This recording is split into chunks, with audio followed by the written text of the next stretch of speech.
प्रतिदिन हमारी आयु जीवन से जा रही है। प्रतिदिन हमारी श्वासें कम हो रही हैं। प्रतिदिन हमारा शरीर, हमारी इंद्रियां, हमारा मन ये क्षीण की तरफ जा रहा है, क्षीण हो रही है। और हम इतनी हेतु की कृपा होने पर भी प्रभु को भूल करके भोगों में सुख मानने की गलती कर रहे हैं। जब तक हम इंद्रियजन्य भोगों में सुख मानते रहेंगे तब तक हमारा मन एकाग्र होकर संपूर्णतया प्रभु में नहीं लगेगा। ध्यान दीजिए, जब तक हम इंद्रियजन्य भोगों में सुख मानते रहेंगे तब तक हमारा मन एकाग्र होकर संपूर्णतया प्रभु में नहीं लगेगा। और जब तक तन्मय होकर प्रभु का चिंतन नहीं होता तब तक भगवत प्राप्ति नहीं होती। इसलिए जितना जीवन है, जितनी श्वासें हैं, यद्यपि हमसे गलती हुई है, जन्म जन्मांतर में बड़े पाप हुए हैं, आज भी चूक हो रही है, हम इसे संभालें और नाम ना छोड़ें।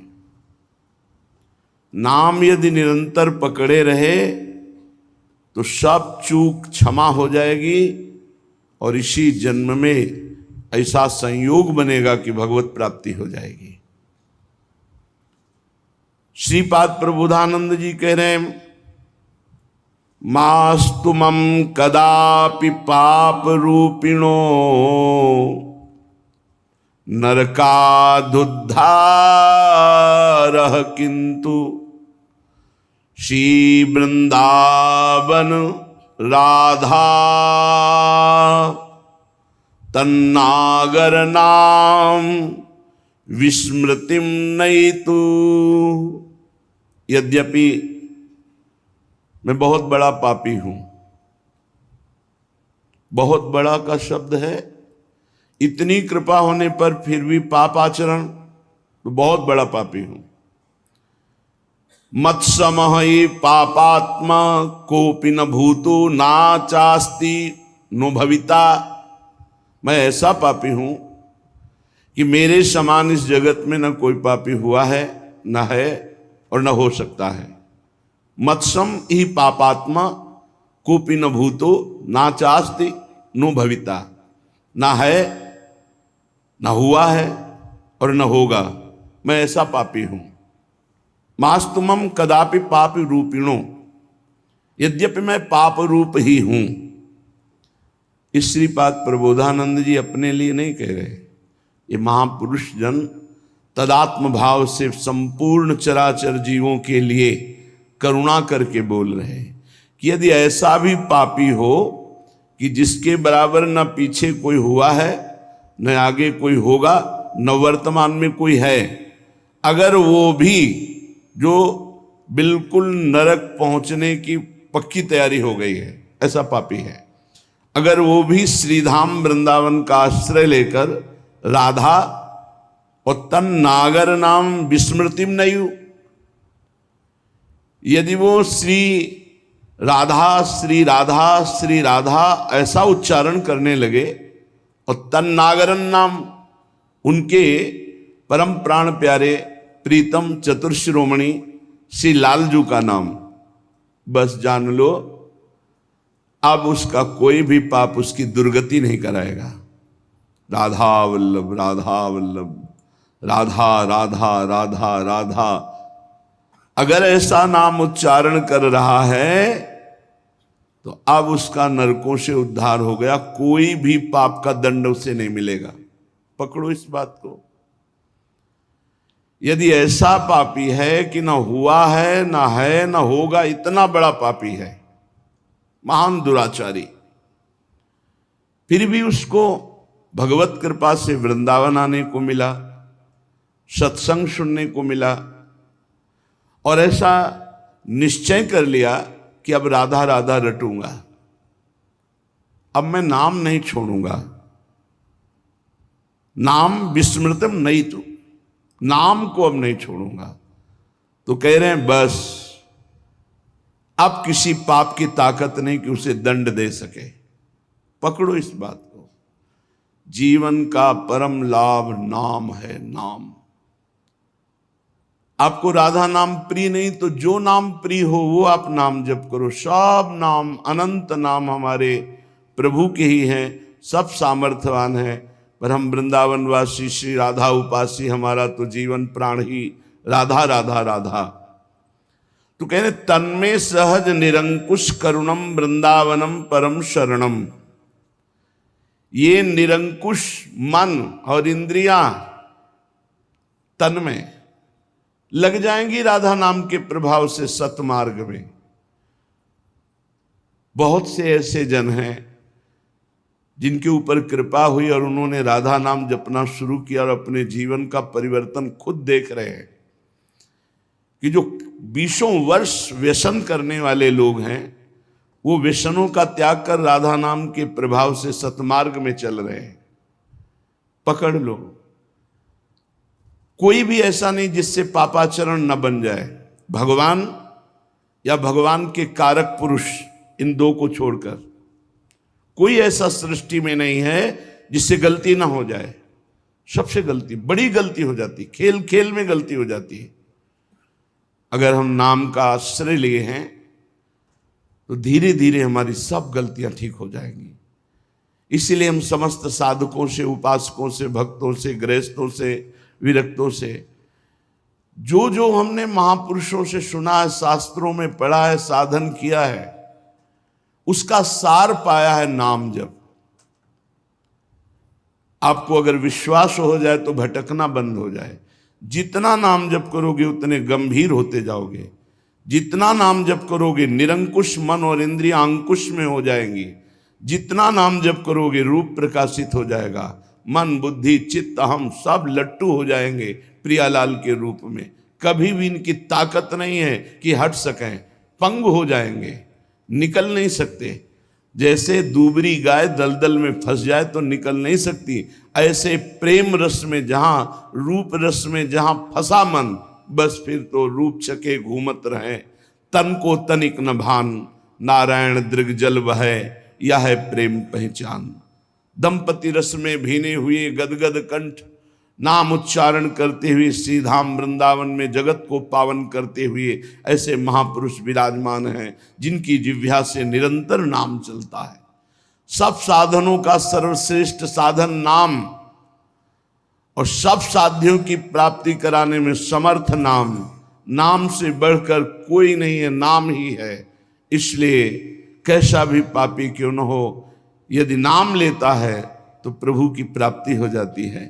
हमारे यहाँ संध्या आरती के बाद जो प्रार्थना की जाती है उसमें कहा जाता है, कैसे पापी क्यों न हो हरिवंश नाम जो ले, अलक लड़े तीरी झिके महल खवासी दे। कैसा पापी क्यों न हो, यदि वो नाम जप करने लगा तो महारानी जो रीझ करके उसे अपने महल की श्रीअंग सेवा दे देती है। किसी साधक ने पूछा था, महाराज जी आप प्रायः कहते कल्याण हो जाता है, मंगल हो जाता है, हमको इन बातों से मतलब नहीं, हम ये चाहते हैं कि हमें श्री जी की सेवा कैसे मिले। वह ये तो दुर्लभ बात है, श्री जी की श्रीअंग सेवा ये दुर्लभ बात है। ध्रुवदास जी कहते हैं कल्याण के लिए स्पष्ट कह रहे हैं, जे ही रेणु पर मरिबो मंगल आए। अगर वृंदावन में शरीर छूटता है तो उसका कल्याण हो जाएगा, आवागमन चक्र से मुक्त हो जाएगा, लेकिन श्री जी की सहचरी पद को प्राप्त करे, इसके लिए फिर आचार्य कृपा, वाणी जी का गायन, श्री जी की श्री अंग सेवा यहाँ प्रगट में, और आठों पहर यही मांग रहना कि बस मुझे कुछ नहीं, श्री जी की श्री अंग सेवा चाहिए। इतनी कठिन पदवी है सहचरी पद कि संभाव्योपि विरंच नारद शिव स्वयं भुआद्य नया। ये भावना भी नहीं कर सकते ईश्वर कोटि के महापुरुष, तो अपने लोगों को कैसे मिलेगा। अपने लोगों को मिलेगा बच्चा बन जाने पर। जब हम आचार्य की शरण में हो जाते हैं तो देखो कैसे वो पापी क्यों न हो, हरिवंश नाम जो ले, अलक लड़ेती रीज के महल खवासी दे। इस पर चिंतन करो। दूसरी बात, 84 हरिवंश कृत पढ़े सुने निशिभूर, छुटी 84 भ्रमंते निरखय जुगल किशोर, निरखय जुगल किशोर भोर अरु नर न जाने, पिए रूप रस मत भयो कछु मन ही न आने, प्रेम लक्षणा भक्ति हो ही आनंदकारी, और वृंदावन वास सखी सुख के अधिकारी। यदि रोज 84 जी का गायन करते हो तो निश्चित आप सहचरी पद को प्राप्त होंगे। और जो प्रेम सहित हुलसात सेवा श्यामा श्याम की जय मन ही भात, दिन दिन प्रति अनुराग सो। यदि प्रेम से भरकर रोज प्रिया प्रीतम की श्रीअंग सेवा करते हो, निश्चित सहचरी भाव की प्राप्ति होगी। अब इन जो सहचरी भाव प्रदान करने वाले वाणी जी हैं, पद हैं, नाम हैं, सेवा हैं, इनको छोड़ करके आप वृंदावन में, तो फिर आपका कल्याण हो जाएगा। लेकिन हम ये नहीं कहते कि आप श्री जी की श्रीअंग सेवी बन जाएंगे, आप श्री जी की श्री सहचरी पद को प्राप्त होंगे, ये कठिन बात है। और आचार्य शरणागत से, शरणागत मात्र से नागरी दास जी कह रहे हैं, यहां वेद रसकन की बानी, नागरी दास जी कह रहे हैं, श्री हरिवंश शरण जे आए, तो सी वृषभानु कुंवरी नंद नंदन निज कर अपनी चिट्ठी चढ़ाए। अपनी चिट्ठी मतलब निकुंज की, निकुंज के रजिस्टर में उसी समय नाम लिख गया जिस समय हम हरिवंश शरणागत हुए। अब निरंतर हरिवंश शरणागत के धर्माचरण करते हुए नाम वाणी यही हमारे जीवन है, नाम वाणी ही जीवन है। जैसे पक्षी 2 पंखों से आकाश में उड़ता है, ऐसे निकुंज जाने के लिए 2 खास बातें हैं, सेवक शरण सदा रहे, अनत नहीं विश्राम, और वाणी श्री हरिवंश की कई हरिवंश है नाम, या नाम चल रहा है या वाणी गायन चल रहा है, शरणागति हरिवंश महाप्रभु की, निश्चित वो सहचरी पद को प्राप्त होगा। बहुत से ऐसे लीलाएं 42 लीला में हैं जिनके गायन का फल का है सो निश्चय सहचरी पद पावे, निश्चय सो निश्चय सहचरी पद पावे। अब वाणी जी का गायन न करो, नाम जप न करो, वृंदावन वास करो, कल्याण हो जाएगा, पर श्री जी की श्रीअंग सेवा का अधिकार ये दुर्लभ है। इसलिए खूब नाम वाणी में चित्त को लगाइए। चलते हैं श्रीमद् भागवत महापुराण, जिसमें प्रसंग चल रहा है भूत भावन भगवान शंकर का। महामहिम करुणा स्वरूप जगत गुरु, उन्हीं की कृपा से ये विशुद्ध हरि भक्ति प्राप्त होती, अन्यथा किसी की सामर्थ्य नहीं है। जा पर कृपा न करें पुरारी, सो न पाओ मुनि भगत हमारी। इस जन्म में ना सही तो किसी जन्म में शंकर आराधना बनी है, बिना शंकर आराधना के भगवान श्री हरि की विशुद्ध प्रेम लक्षणा भक्ति नहीं प्राप्त हो सकती। शिवद्रोही ममदास कहावा, सो नरमोही सपने नहीं भावा। और एक गुपुत मत सबई कहो कर जोर, शंकर भजन बिना नर भगति न पावे मोर। जितने बड़े महापुरुष हुए, भगवान शंकर की विशुद्ध कृपा हुई किसी न किसी जन्म में या इसी जन्म में, तो प्रिया प्रीतम की विशुद्ध भक्ति को प्राप्त हुए। पशूनाम पतिम पापनाशम परेशम, गजेन्द्रस्य कृत्यं वसानं वरेण्यं, जटाजूट मध्ये स्फुरद्गांगवारिं,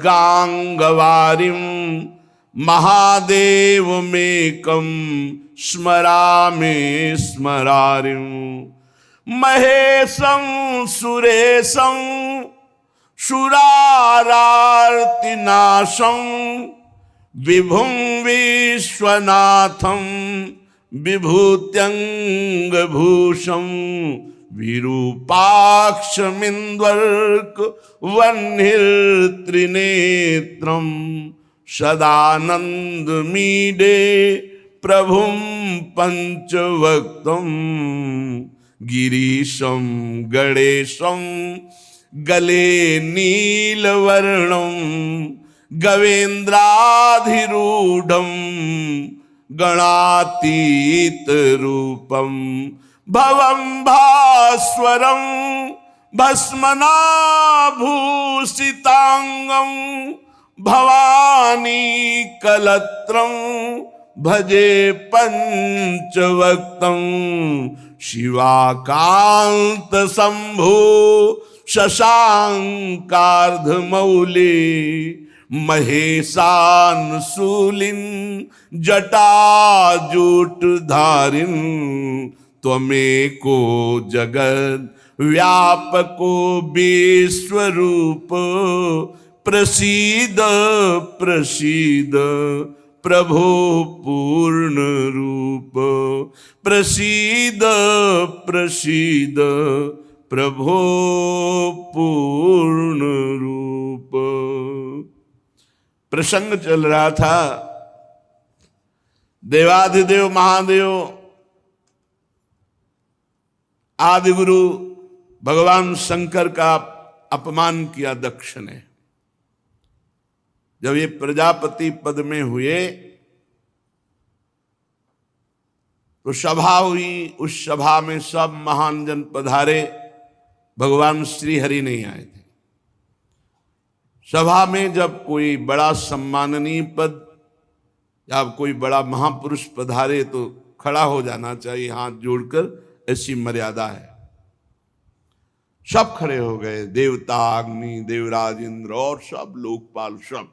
दो नहीं खड़े हुए, भगवान महादेव और ब्रह्मा जी। ब्रह्मा जी पर दृष्टि गई तो दक्ष ने हाथ जोड़कर प्रणाम किया, क्योंकि प्रजापतियों के परमपति परमेष्ठी पद पर विराजमान जगत के पिता हैं। जब दृष्टि महादेव जी पर गई तो उनको बड़ा गुस्सा आया कि हमारा दामाद है, पुत्र के समान है, पर उठकर ना तो अभ्यर्थना वंदना ही की, ना वचन से कुछ बोले, बस कड़ुआ ही कड़ुआ बोलते रहे। पीछे आपने प्रसंग में सुना, जब महादेव जी ने देखा बहुत इधर उधर दोनों तरफ से शाप हो रहा है, तो खिन्न होकर के चल दिए। किंचित उद्विग्न मना युषानुगाह, अपने परिकर के साथ उद्विग्न होकर कि व्यर्थ का क्यों दक्ष ने इतना बड़ा शाप दे दिया, इधर से नंदिकेश्वर ने शाप दिया, व्यर्थ में। बहुत काल व्यतीत हो गया, वो भगवान शिव से बड़ा द्रोह करते थे दक्ष। यद्यपि उनकी लाडली सती जी भगवान शिव की अर्धांगिनी हैं, और भगवान शिव से द्रोह बढ़ता ही गया दक्ष के हृदय में।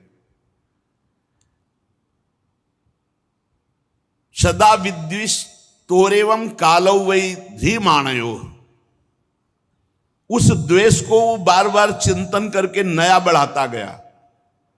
यही अविवेक है। विवेक का कार्य है तत्काल द्वेष का नाश करके, जो आपसे ना बोले, जो आपसे झगड़ा करे, जो आपसे द्वेष करे, उससे भी द्वेष का नाश करने के लिए नम्रता पूर्वक व्यवहार करो, तत्काल नष्ट हो जाएगा द्वेष।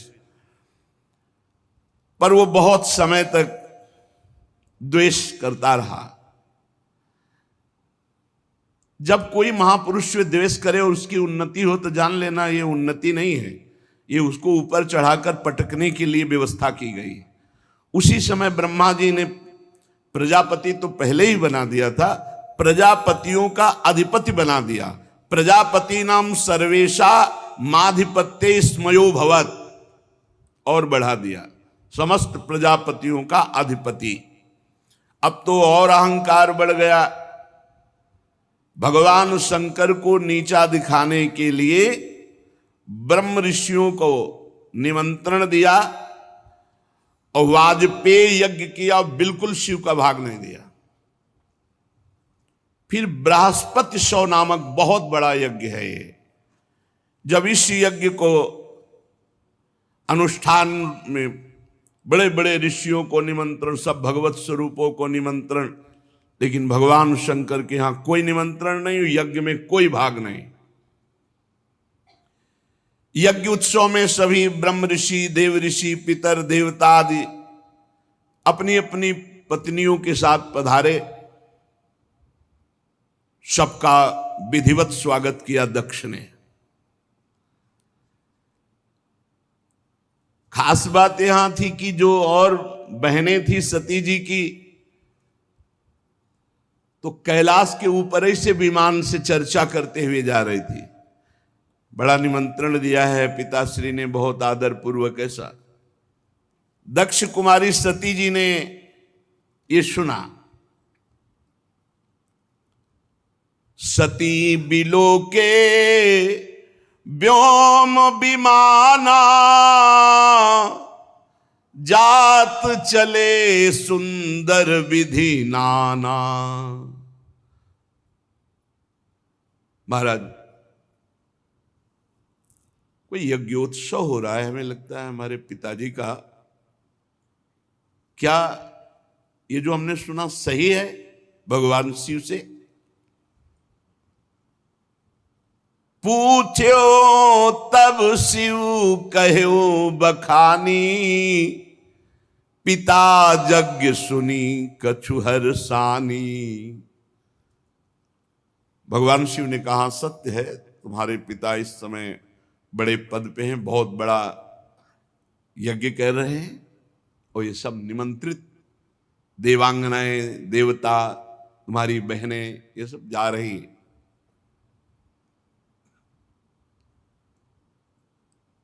कहा प्रभु मेरी भी इच्छा हो रही, मैं भी जाऊं। जो महेशु मोहिया यसु देही, कछु दिन जाई रहो मिसिए। यदि भगवान शिव की आज्ञा हो तो मैं भी उत्सव में सम्मिलित हो जाऊं, वहां जाके दर्शन करूं। पिता भवन उत्सव परम, जो प्रभु आयसु होई, तो मैं जाऊं कृपायतन, सादर देखन सोई। यदि स्वामी का करुणा में प्रभु का आदेश हो तो मेरे पिताजी के यहां बड़ा उत्सव हो रहा है, आपने ही अभी बताया, तो मैं जाऊं, उस उत्सव में सम्मिलित हो जाऊं। क्योंकि जानती भगवान शिव जाएंगे नहीं, बहुत बड़ा द्वेष मानते हैं दक्ष। तो अपने हृदय से इतना प्रियता है माता में, पिता में, कि अम्बा जी कहते हैं यदि आपका आदेश हो तो मैं जाऊं। अपने स्वामी, अपने प्रीतम से जो द्वेष करता है, अपमान करता है, निंदा करता है, साप दे दिया, अब प्रधानता प्रियतम की होनी चाहिए या पिता पक्ष की? भगवान शंकर ने कहा कहेहु नीक मोरेहु मन भावा, यह अनुचित नहीं नेवत पठावा। ठीक कह रहे हो, मुझे भी अच्छा लग रहा है, अपने पिता के यहां जाना चाहिए, पर उन्होंने निमंत्रण नहीं दिया। सबको विश्व में निमंत्रण दिया है, पर हमें निमंत्रण नहीं दिया। ब्रह्म सभा हमसन दुख माना, तेहि ते अजहु करहि अपमाना। ब्रह्म सभा में एक बार तब से लेकर अभी तक वो द्वेष ही द्वेष कर रहे हैं और अपमान करते जा रहे हैं। जो बिनु बोले जाहु भवानी, रही न सीलु स्नेहु न कानी। मुझे लगता है कि बिना बुलाए तुम्हें जाना नहीं चाहिए, नहीं तो तुम्हारा सील, स्नेह, शांति, मान, मर्यादा सब भंग हो जाएगी। नहीं जाना चाहिए। तो अंबा जी ने भगवान शिव की तरफ प्रश्नवाचक दृष्टि से देखा। महाराज सारी बात तो आपकी ही है, यदि आप खड़े हो जाते तो मेरे पिता क्यों नाराज होते, और ये समस्या ही ना बनती। भगवान शंकर ने कहा त्वयोदितम शोभनमेव शोभने अनाहुता अप्यभियंति बंधुषु। सुंदरी तुम कह सकती हो कि उठ के खड़े होना, प्रणाम करना, अभ्यर्थना करना आपने क्यों नहीं किया? देहाभिमान से उत्पन्न हुए अहंकारी को हम कभी सम्मान नहीं करते। भगवान शिव क्या कह रहे? देहाभिमान जिसके छाया है, ऐसे अहंकारी, मदाभिमानी, द्वेषी, इनका हम सम्मान नहीं करते। विद्या, तपस्या, धन, सुदृढ़ शरीर, जवान अवस्था और उच्च कुल, ये 6 सत्पुरुषों में तो गुण का काम करते हैं, पर यही अगर नीच स्वभाव वालों में आ जाएं तो अभिमान बढ़ा देते हैं और दोष का काम करते हैं। उनकी विवेक शक्ति नष्ट हो जाती है और वो महापुरुषों का भी अपमान कर देते हैं। इसी से जिन्हें तुम अपना बांधव समझ रही हो, वो हमें शत्रु समझ रहे हैं। तुम्हें नहीं जाना चाहिए। बाण से बिंदने पर हृदय में उतना कष्ट नहीं होता जब प्रियजनों के द्वारा बाणी से हृदय भेद दिया जाता है। रात दिन वो बाणी वाले दुख देते रहते हैं, पीड़ा देते रहते हैं। सुंदरी, तुम जानती हो कि तुम्हारे पिता बड़ी उन्नति को प्राप्त हैं। वे तुम्हें बहुत प्रेम भी करते थे, अब नहीं करेंगे, क्योंकि तुम मेरी अर्धांगिनी हो। तुम्हें मान नहीं मिलेगा क्योंकि मुझसे वो द्वेष करते हैं। जीव की वृत्ति के साक्षी अहंकार शून्य महापुरुषों की समृद्धि को देखकर हृदय में संताप और इंद्रियों में वृथा होती है। अहंकारी को जैसे दैत्यगण हरि से द्वेष करते हैं, ऐसे अहंकारी महापुरुषों से बिना कारण के द्वेष करते हैं, उनकी निंदा करते हैं, उनका अपमान करते हैं। सुमध्य में सुंदरी ये सम्मुख जाना, नम्रता दिखाना, खड़े होना, प्रणाम करना, ये लोक व्यवहार है। तत्वज्ञानियों के द्वारा ये सब नहीं होता। तत्वज्ञानी बहुत अच्छे ढंग से लोक व्यवहार का निर्वाह करते हैं। क्या? वो अंतर्दृष्टि से आत्मभाव में भगवान वासुदेव का ही नमन करते हैं, किसी दूसरे का नहीं। परम पुरुष वासुदेव को प्रणाम कर लिया, सबका प्रणाम हो गया। हम देहाभिमानियों का सम्मान नहीं करते। ना देह मानी ने, जो देह अभिमानी हैं ऐसों का सम्मान नहीं करते। पदाभिमानी, देहाभिमानी, इनका सम्मान नहीं करते। भगवत ऋषि जी ने भी कहा है, भूत भविष्य लोक 14 में भये हुए हरि प्यारे, 300 व्यवहार हमारो अभिमानिन ते न्यारे। अभिमानिन, भगवान शंकर ने भी कहा। सबके अंतःकरण में विशुद्ध भगवान वासुदेव विराजमान है। उन्हीं वासुदेव का नमस्कार, सबका नमस्कार। जैसे मूल में जल चढ़ा दो, सब जगह पहुंच जाता है। हम तो सिर्फ भगवान इंद्रियातीत वासुदेव को नमस्कार करते हैं, दूसरे को नहीं। इसलिए विचार करो, प्रजापतियों के यज्ञ में मेरा क्या अपराध था? मेरे प्रति कटुवाक्य, तिरस्कार, अपमान, निंदा, शाप, ये सब क्या है? दक्ष यद्यपि तुम्हारे शरीर को उत्पन्न करने वाला पिता है, तो भी मेरे से शत्रुता का भाव रखता है, इसलिए तुम्हें बिल्कुल नहीं जाना चाहिए। यदि ब्रजिष्यसि, यदि जाओगी तो मद्वचो भद्रम भवत्या न ततो भविष्यति संभावितस्य स्वजनात् पराभवो यदा सा सद्यो मरणाय कल्पते। यदि मेरी बात मान लो करके तुम नहीं जाती हो तो परम मंगल होगा, और अगर मेरी बात की अवहेलना कर दी और तुम चली जाती हो तो इतना ध्यान रखो, प्रतिष्ठित व्यक्ति का जब अपने प्रियजनों के द्वारा अपमान होता है तो उसका एक ही निर्णय निकलता है, मृत्यु। संभावितस्य स्वजनात् पराभवो यदा सा सद्यो मरणाय कल्पते, स्पष्ट भगवान शिव ने कह दिया। इसका परिणाम मृत्यु ही होगा अगर मनमानी करोगी तो। भगवान शंकर मौन हो गए। सती जी ने फिर दृष्टि से देखा, इस बार थोड़ा रुद्र दृष्टि थी, प्रश्नवाचक दृष्टि थी। इस बार मानो प्रश्न था कि हमने तो शास्त्रों में सुना है कि गुरु के यहां बिना बुलाए जाना चाहिए, पिता माता के यहां बिना बुलाए जाना चाहिए। तो यदि मैं बिना बुलाए जाती तो कोई दोष थोड़ी, शास्त्रीय दोष भी नहीं है,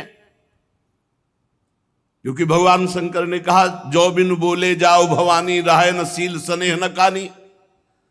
तो सती जी ने मानो प्रश्न किया कि क्या अपने पिता माता के पास बिना बुलाए जाना कोई दोष है? गुरु जी के यहां निमंत्रण ना मिलने पर भी जाना चाहिए, यही मर्यादा है। ये नहीं कि तुम्हें बुलावें, प्रार्थना करें तब नहीं। जदपि मित्र प्रभु पितु गुरु गेहा, जाई बिनु बोले हूं न संदेहा। भगवान शिव ने कहा प्राण प्यारा मित्र बिना बुलाए जाना चाहिए, इष्ट देव के यहां, स्वामी के यहां बिना बुलाए जाना चाहिए, गुरुदेव के यहां बिना बुलाए, और माता पिता के यहां। ये 4 जगह है जहां निमंत्रण की परवाह नहीं की जाती। परम प्राण प्रिय मित्र, स्वामी का गृह, और गुरुदेव और माता पिता। भगवान शंकर ने कहा ठीक सिद्धांत है ये, पर तदपि विरोध मान जहां कोई, तहां गए कल्याण न होई। यदि मित्र द्रोह रखता है तो नहीं जाना चाहिए, यदि माता पिता द्वेष रखते हैं तो नहीं जाना चाहिए, यदि गुरु की इच्छा है कि तुम ना हो तो फिर नहीं जाना चाहिए, यदि स्वामी की इच्छा है कि तुम हमारी दृष्टि में ना पड़ो तो नहीं जाना चाहिए। तदपि विरोध मान जहां कोई, तहां गए कल्याण न होई। भगवान शिव ने कहा वहां नहीं जाना चाहिए। भांति अनेक शंभु समुझावा, भावी बस न ज्ञान उर आवा। भगवान शंकर बहुत प्रकार से समझा रहे हैं, लेकिन अंबाजी को भगवान शंकर की सीख इस समय अच्छी नहीं लग रही। क्यों? क्योंकि ममत्व जोर कस गया। माता पिता बहनों का प्यार बड़ा उत्सव है, सबसे मिलेंगी, ये जोर कस गया तो आद्य गुरु भगवान शंकर प्राण प्रीतम है, उनकी बात अच्छी नहीं लगी। खड़ी हो गई सती जी और अपने परिवार के जनों के दर्शन की इच्छा से कैलाश से चल पड़ी। फिर लौट आती है, फिर भगवान शंकर को देखती है, फिर चल पड़ती है, फिर लौट आती है। इस प्रकार कई बार ऐसी दुविधामयी स्थिति हुई। बंधुजनों की प्रबल मिलने की इच्छा और महादेव जी नाराज ना हो जाए, ये ऐसी दुविधा दुचित स्थिति आ गई।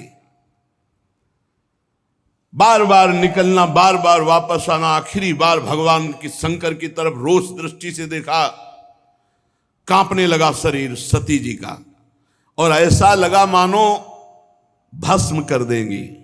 ततो विनिः स्वस्य सती विहाय तम शोकेन रोषेण च दूयता हृदा। शोक क्रोध चित्त को बेचैन कर दिया और भगवान शंकर की तरफ रुद्र दृष्टि से देखा। आखिरकार जिन भगवान शिव ने अपना अर्धांग उनको बनाया, उनको छोड़कर वो लंबी लंबी सांस लेती हुई माता पिता के घर की तरफ चल पड़ी। जब देखा महादेव जी ने कि अब सती जी तो रुकेंगे ही नहीं, तो कई हजार रुद्रगणों को आदेश किया और अपने निजी वाहन वृषभराज नंदकिशोर को आदेश किया, जाओ तुरंत जाओ। हजारों भगवान शिव के पार्षद माताजी से विनय की कि वाहन पर विराजमान हो। अपने वाहन पर नहीं माताजी जा रही, भगवान शिव के वाहन नंदकिशोर वृषभराज पर विराजमान हुई। मैना, पक्षी, गेंद, दर्पण, जितना सामग्री श्रृंगार की, श्वेत छत्र, चंवर, माला, राजचिन्ह, दुंदुभी, शंख, बांसुरी और हजारों की संख्या में शिव पार्षद आसपास से, ये भगवान शिव ने अपनी तरफ से।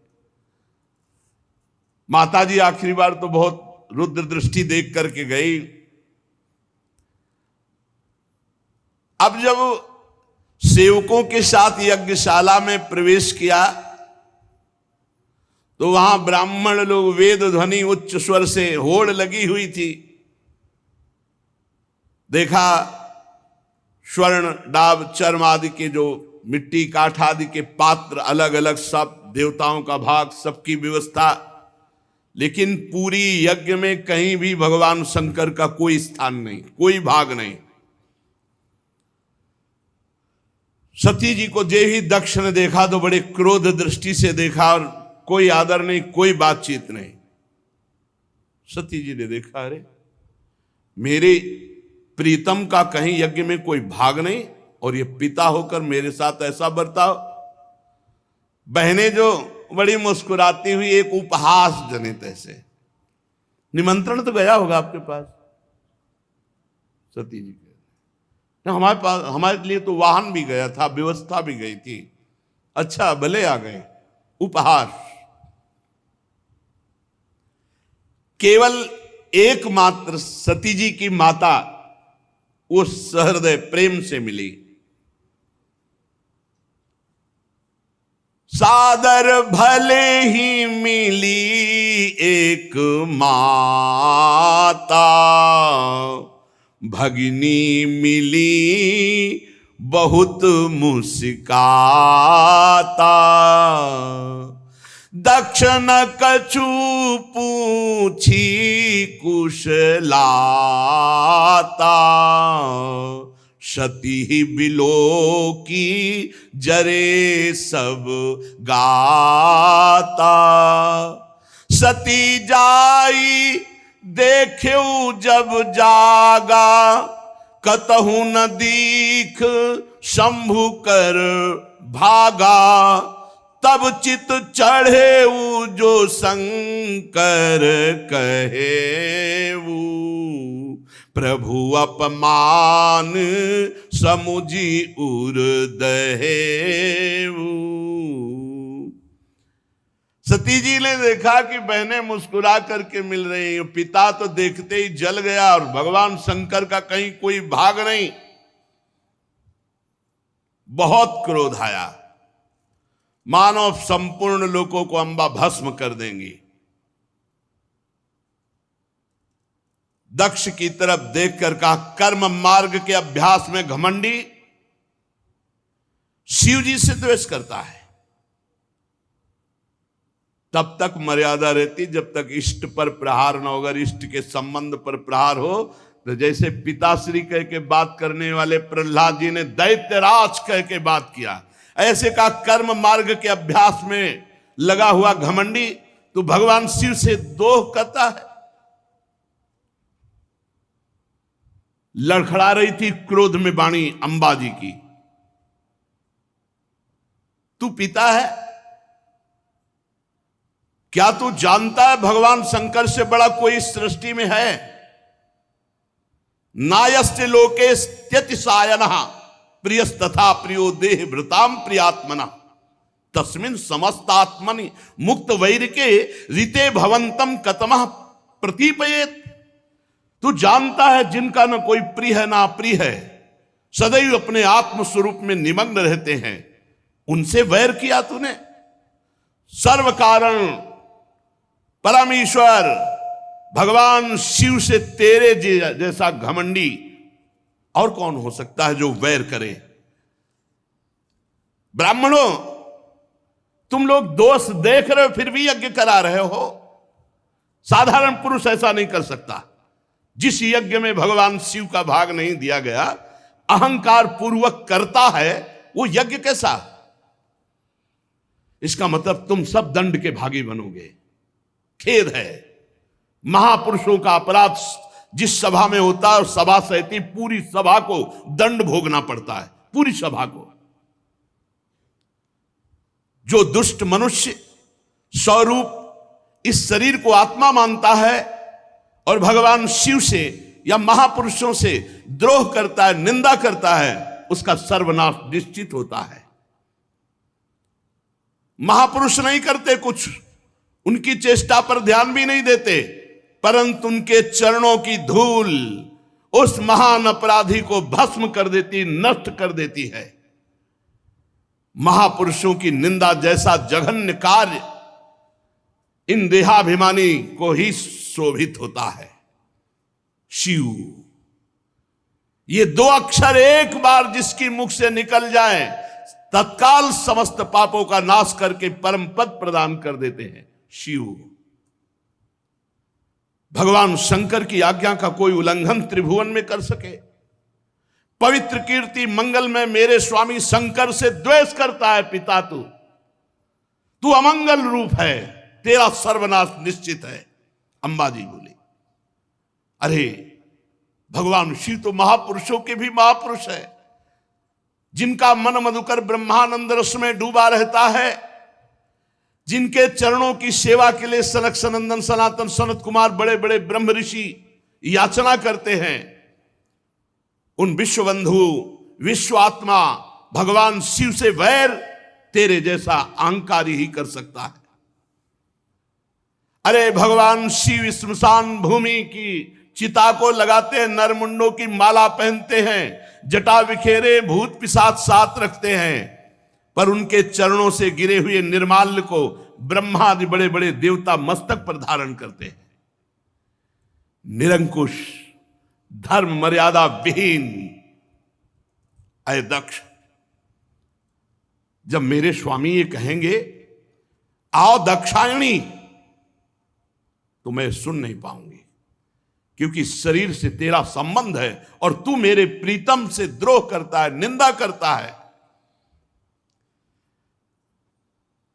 जब अपने स्वामी की कोई निंदा करे तो शरीर में सामर्थ्य हो तो उसकी जबान काट ले, नहीं तो कान बंद करके निकल जाए।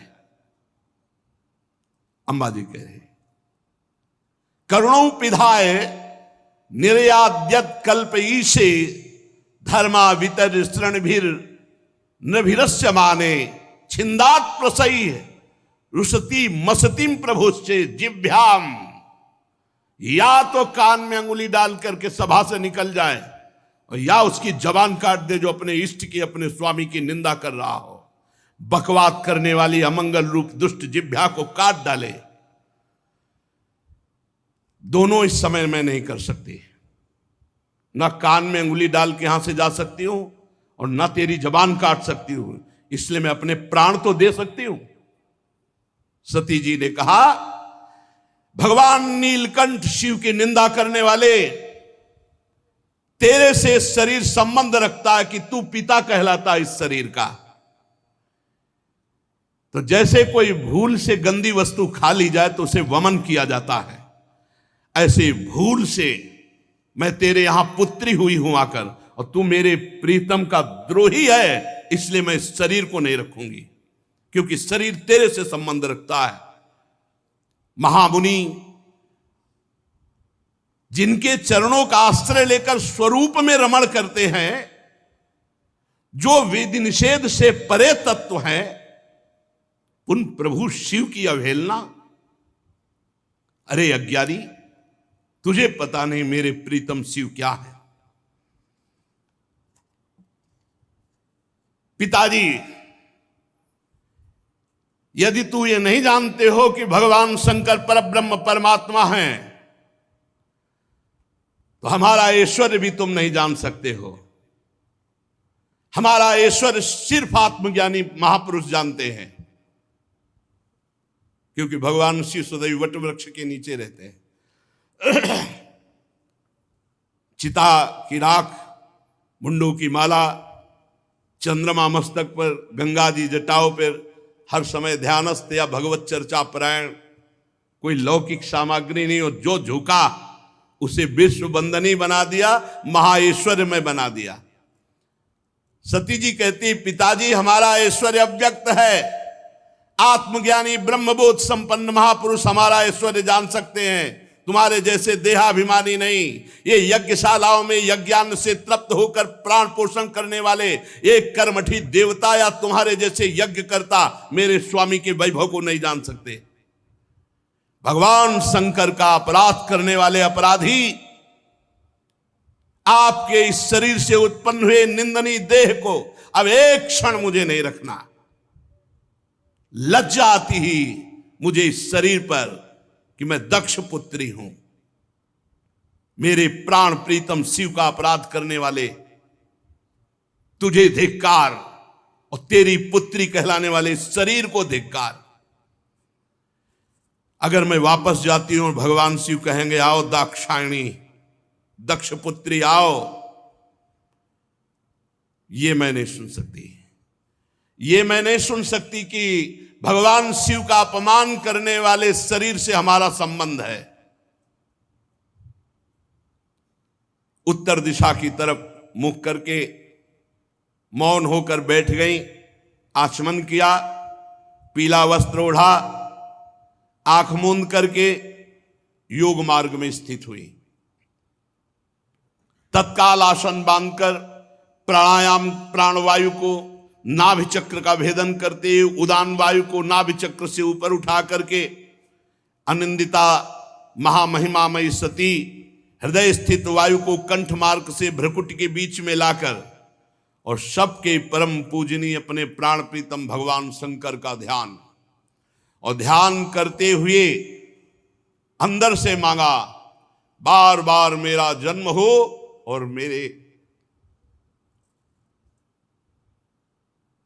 पति जगत गुरु भगवान शंकर हो।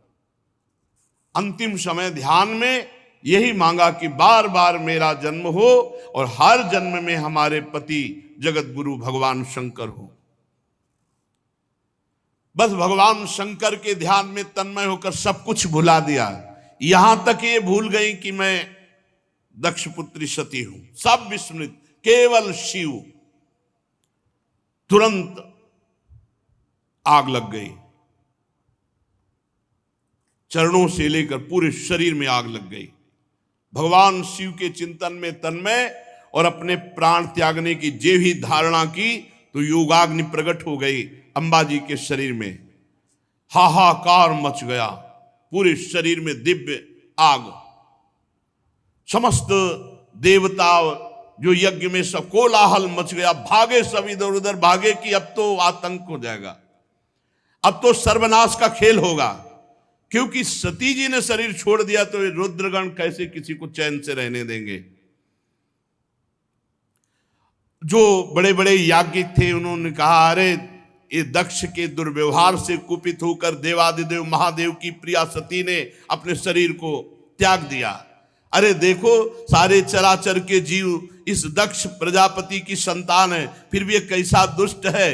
अपनी पुत्री शुद्ध हृदया सती का आदर नहीं किया, भगवान शिव का ऐसा निरादर किया कि उसने प्राण त्याग दिया। बड़ी सब बातें होने लगी। अरे कम से कम जब शरीर छोड़ रही थी उस समय शंकर द्रोही रोक देता, लेकिन इसने तो बात ही नहीं की। जेव ही ये सूचना, यज्ञ मंडप के बाहर शिव पार्षद खड़े थे, शिव पार्षदों को सूचना मिली, हाहाकार मचा हुआ। सती जी ने अपने शरीर में योगाग्नि प्रकट कर ली। अब तो उठा उठा करके पटकने लगे जितने भगवान शिव पार्षद थे, जो मिले पंडित यजमान, जो भयंकर रुद्र लीला। महाराज सर्व समर्थ भृगु जी ने देखा यज्ञ में तो विघ्न डाल दिया, तो अपहृतम रक्ष इस मंत्र का उच्चारण करके जय स्वाहा, दक्षिणाग्नि में आहुति दी तो रिभु नाम के महान बलवान देवता प्रकट हुए तत्काल मंत्र के बल से, और बड़े तेजों में ब्रह्म तेज से संपन्न, और उन्होंने जलती हुई लकड़ी जो मिला उठा उठाकर भगवान शंकर के गणों की पिटाई करके भगा दिया यज्ञ रक्षा के भृगु जी के मंत्र से। उधर देवर्षि नारद जी भगवान शंकर शांत बैठे हुए थे। हर हर महादेव, नारायण नारायण नारायण। भगवान शंकर ने आंख खोला, बोले प्रभु बड़ा मंगल हो गया, दक्ष ने आपका भाग नहीं दिया यज्ञ में और माताजी से बात भी नहीं की, आपकी निंदा आपका अपमान ना सह सकने के कारण सती देवी ने योगाग्नि के द्वारा अपने शरीर को भस्म कर दिया। और आपके पार्षद जब उनको दंड देने लगे तो भृगु जी ने रिभुओं को मंत्र के द्वारा इतना प्रबल पार्षद रूप प्रकट किया कि आपके पार्षदों को मार के भगाया वो आ रहे हैं। भगवान शंकर उस समय सती का भस्म होना, पार्षदों का अपमान, तो क्रुद्धा सुदृष्टोष्ट पुटः सा धूर्तिजटाम। भगवान शिव क्रोध से ओठ चबाने लगे और जटाएं से बिखेर ली और एक जटा पकड़ी जो बिजली की तरह चमक रही थी और उखाड़ कर पृथ्वी पर पटक दिया एक जटा को। जे ही पटका तो इतनी जोर का अट्टहास हुआ मानो विश्व का विनाश हो जाएगा। देखा, देखते देखते जमीन से आकाश को चीरते हुए इतना भयानक वीर, इतना शरीर विशाल था कि ऐसे देखो तो छाती स्वर्ग तक पहुंच चुकी थी।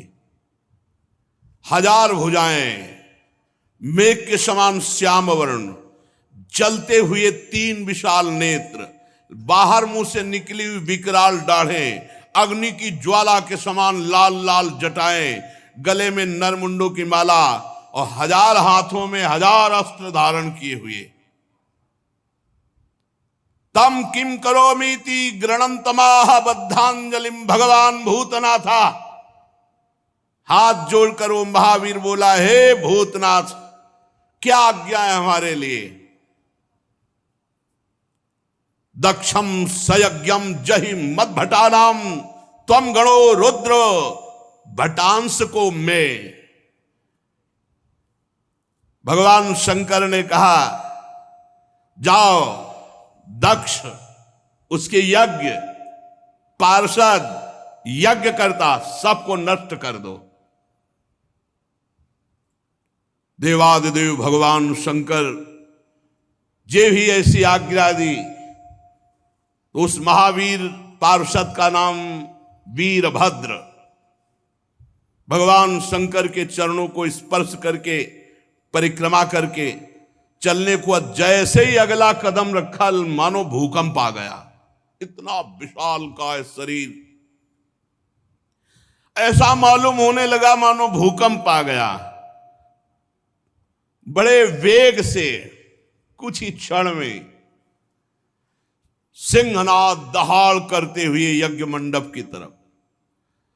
1000 हाथों में और अस्त्र तो है, भगवान शंकर का विशेष त्रिशूल हाथ में लिए हुए, मानो त्रिशूल संसार का संहारकारी मृत्यु ही त्रिशूल रूप धारण किए हो।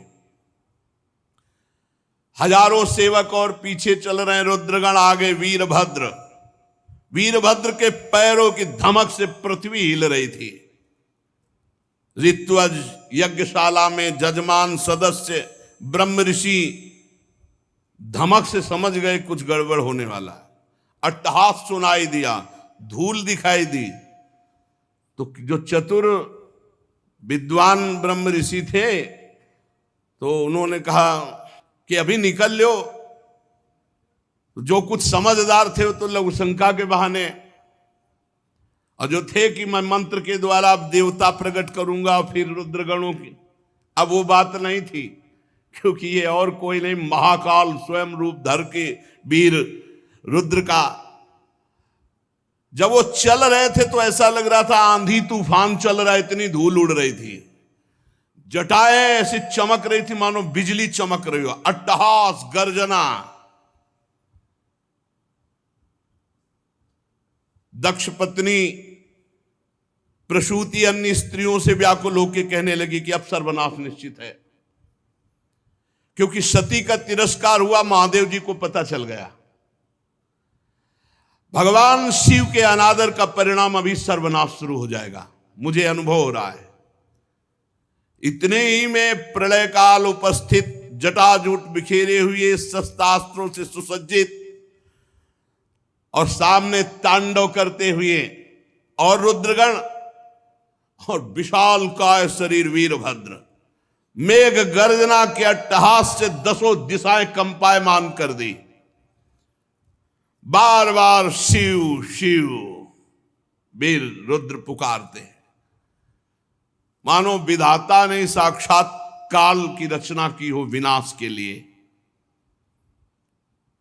जो महात्मा जन ब्रह्म ऋषि भाग नहीं पाए, वो एक दूसरे की तरफ दया की दृष्टि से देख रहे थे। कोई मंत्र है, उच्चारण करो, अब बचाओ। इसी समय दौड़ करके रुद्र सेवकों ने संपूर्ण यज्ञ मंडप को, जो लघु शंका के लिए निकल गए थे तो बड़े प्रवीण थे, घेर लिया।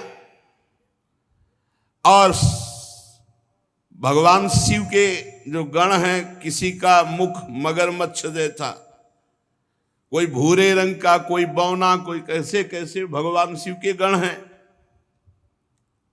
जितने वहां थे, किसी को मुख में डाला, किसी को मसला, किसी को काटा, किसी को मारा, वहां हाहाकार मचा। किसी ने यज्ञशाला के खंभों को तोड़ दिया, किसी ने यज्ञ के पश्चिम भाग को नष्ट कर दिया, किसी ने सभा मंडप को, किसी ने उत्तर भाग को, किसी ने यजमान गृह को, किसी ने पाकशाला को, किसी ने यज्ञ के पात्र जो देवताओं के भोग, लघुशंका का यज्ञ नष्ट हो, दक्ष नष्ट हो और संपूर्ण सभा को दंड मिले, ये भगवान शिव का आदेश है। जो अग्नियां घी से तृप्त लघुशंका, पेशाब, हर देवता को दंड मिल रहा है। यहां भगवान शिव का तांडव शुरू। रुजुर यज्ञ पात्राणि तथैकेगाग्नीन नाशयन कुंडेषु मूत्रयन केचिद भिर्दुर्वेद मेखला। कोई यज्ञ कुंड में पेशाब कर रहा है, कोई वेदिक जो मंत्रों से मेखला सूत्रों से सुरक्षित रखा गया तोड़ दिया।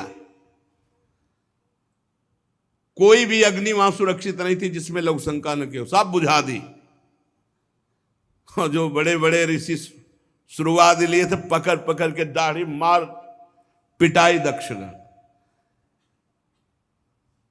भगदड़ मच गई पूरी यज्ञशाला में। जो देवता भागे उठा के पटक दिया।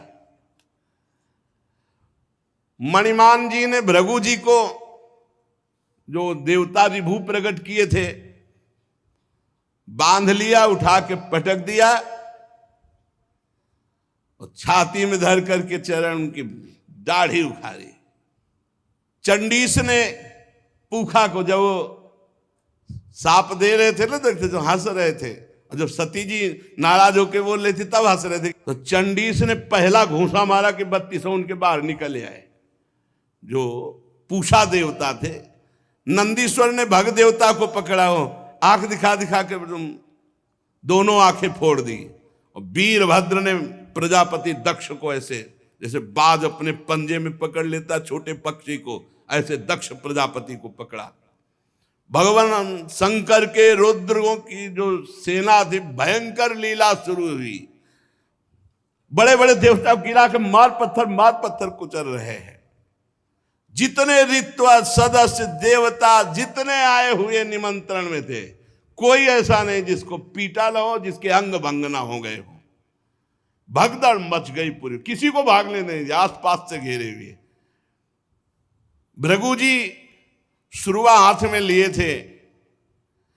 वीरभद्र का बड़ी लंबी दाढ़ी, दाढ़ी उखाड़ ली गई। जो प्रजापति ऐसे मुछ ऐठे हुए सब बैठे थे, महादेव जी के पार्षदों ने मुछ उखाड़ ली, किसी की दाढ़ी उखाड़ ली, दांत तोड़ दिए, आंख फोड़ दिए। भारी देवादिदेव महादेव जी के पार्षद इस समय न कोई मंत्र काम कर रहा है, ब्रह्म ऋषियों का न साफ काम कर रहा है कि जाओ कुछ नहीं, जल लिए रहो हाथ में, कुछ नहीं। ये शिव प्रताप है।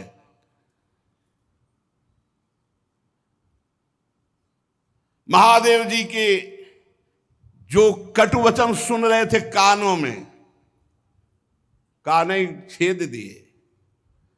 जो हंस रहे थे दांत तोड़ दिए। वीरभद्र उठा के पटक दिया दक्ष को, छाती पे घुटना रखा। पर मंत्रों से इतना सुदृढ़ यजमान को कर दिया गया था कि काल भी नहीं मार सकता अस्त्र के द्वारा। अब एक विशेष तलवार से उन्होंने, लेकिन खरोच भी नहीं लगी दक्ष के गले में। हर शस्त्र का प्रयोग किया वीरभद्र ने, लेकिन मंत्रों के बल से जजमान सुरक्षित थे। दक्ष का एक रोम भी नहीं काट पाए।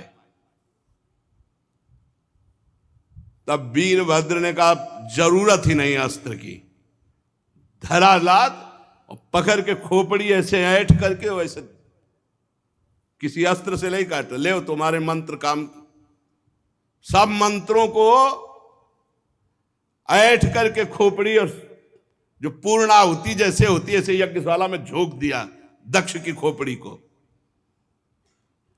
यजमान दक्ष का धड़ लेकर के यज्ञाग्नि में, भूत प्रेत पिशाच तांडव कर रहे हैं यज्ञ में, हाहाकार मच गया। वीरभद्र ने संपूर्ण यज्ञ को विध्वंस कर दिया, कोई सुरक्षित नहीं, सब नष्ट भ्रष्ट किया और क्षण में कैलाश वापस। भगवान शिव को प्रणाम किया और कहा प्रभु जैसा आपने आज्ञा की थी वैसा ही हुआ। त्रिशूल पट्टिस गदा पर एक मुदगर आयुधों से छिन्न भिन्न होकर ऋत्वज सदस्य जजमान सब नष्ट भ्रष्ट कर दिए गए। अब उनमें जिनकी सांसें चल रही थी, अब ऐसे ऐसे महापुरुष थे, अंतर्ध्यान हुए, ब्रह्मा जी के पास कहूं पहुंचे, बोले प्रभु ऐसा ऐसा सब पूरा। दो नहीं गए थे इस यज्ञ में, न ब्रह्मा जी गए थे न भगवान हरि गए थे। ये पहले से जानते थे कि जहां शिव का अपमान होता है वहां सर्वनाश लीला होती है, इसलिए यज्ञ में नहीं गए थे, न ब्रह्मा जी न श्री हरि। जब जो बचे हुए देवता वो जा करके वहां प्रार्थना की, सब अंग भंग। भगवान श्री हरि ने कहा परम तेजस्वी पुरुष का अगर कोई दोष भी बन जाए तो उसका अपराध नहीं करना चाहिए, फिर निर्दोष महापुरुष का अपराध करने पर तो सर्वनाश हो ही जाएगा। अगर वो तेजस्वी पुरुष है, अगर उससे कोई अपराध भी बन जाए तो उसके साथ अपराध के बदले में अपराध न करे, नहीं तो नाश हो जाएगा। फिर जो निर्दोष महापुरुष हैं उनकी निंदा उनका अपमान तो सर्वनाश कर ही देगा। और फिर तुम लोगों ने भगवान शंकर का अपमान, भगवान शंकर की निंदा, भगवान शंकर को भाग न देना। चलो अब जो हुआ सो हुआ, सब चलो भगवान शंकर के पैर पकड़ो। तुम लोग शुद्ध हृदय से यदि भगवान शंकर की प्रार्थना करोगे तो बहुत जल्दी आशुतोष हैं, वो बहुत जल्दी प्रसन्न हो जाते हैं। दक्ष के दुर्वचन, दक्ष का अपमान, प्रिया सती का वियोग, इसलिए तुम यदि मंगल चाहते हो, दूसरा संकल्प ना बनने पावे, सब चलो भगवान शंकर के पैर पकड़ो चल के, क्षमा अपराध मांगो। अगर दूसरी बार कुपित हो गए तो लोकपालों के सहित लोक के लोक भस्म हो जाएंगे, किसी की ताकत नहीं कि बचा सके। भगवान ने ऐसा कहा। भगवान रुद्र परम स्वतंत्र हैं, उनकी सामर्थ्य को न तो कोई ऋषि मुनि जानता, न कोई देवता जानता है, न देवराज इंद्र जानते हैं, न यज्ञ स्वरूप और कोई, और यहां तक कि मैं स्वयं नहीं जानता हूं कि वो कितने सामर्थ्यशाली हैं। इसलिए एक ही उपाय है, चलो सब चरण पकड़ लो भगवान शंकर की।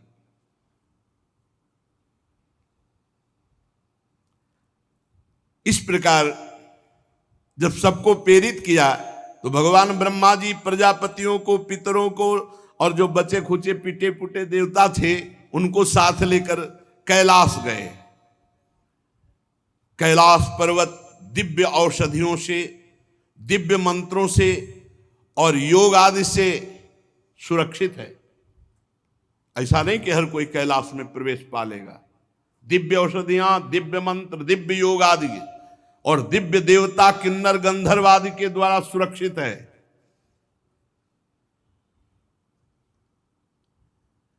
मणिमय शिखर कैलाश पर्वत के विभिन्न दिव्य धातुओं से युक्त है। बड़े निर्मल झरने बह रहे हैं। बहुत सुंदर विहार स्थली कैलाश पर्वत। मोरों के शोर, मदांध भ्रमरों के गुंजार, कोयलों की कुहू कुहू ध्वनि, पक्षियों का कलरव और कल्प वृक्ष की ऊंची ऊंची डालियां जिनमें पक्षी चहक रहे, बड़ा सुंदर कलकल ध्वनि झरनों की हो रही है। मंदार, पारिजात, सरल, तमाल, साल, ताड़, कचनार, असन, अर्जुन, इनके बड़े बड़े वृक्ष हैं। आम, कदम्ब, नीप, नाग, पुन्नाग, चंपा, गुलाब, अशोक, मौलसिरी, कुंद, कुर्बक, सुनहले शतपत्र कमल, इलायची, मालती की मनोहर लताएं, कुब्जक, मोगरा, माधवी की बेले, ये बहुत सुंदर, ये सब देवता लोग देखते हुए जा रहे हैं। कटहल, गूलर, पीपल, पाकर, बड़, गूगल, भोज वृक्ष, औषधि जाति के पेड़, केले, नाना प्रकार के सुपारी, राजपूग, जामुन, खजूर, आमड़ा, आम, पियाल, महुआ, लिशौड़ा, ये बड़े बड़े वृक्ष। सरोवर सुंदर सुंदर जिनमें उत्पल, कलहार, शतपत्र, सहस्त्रपत्र के कमल खिले हुए हैं। झुंड के झुंड पक्षी वहां भ्रमण कर रहे हैं।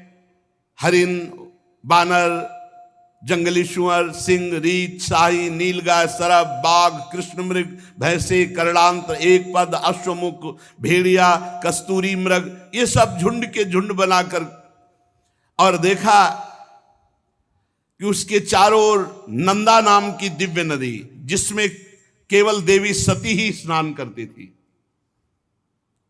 परम पवित्र कैलाश पर्वत की रमणीयता को देवता बड़े आश्चर्यचकित होकर देखते हुए जा रहे हैं। वहां अलका नाम की एक सुरम्यपुरी सौगंधिक वन देखा, जिसमें सुगंध फैलाने वाले सौगंधिक नाम के कमल खिले हुए थे। नंदा और अलकनंदा नाम की दो नदियां कैलाश के आसपास।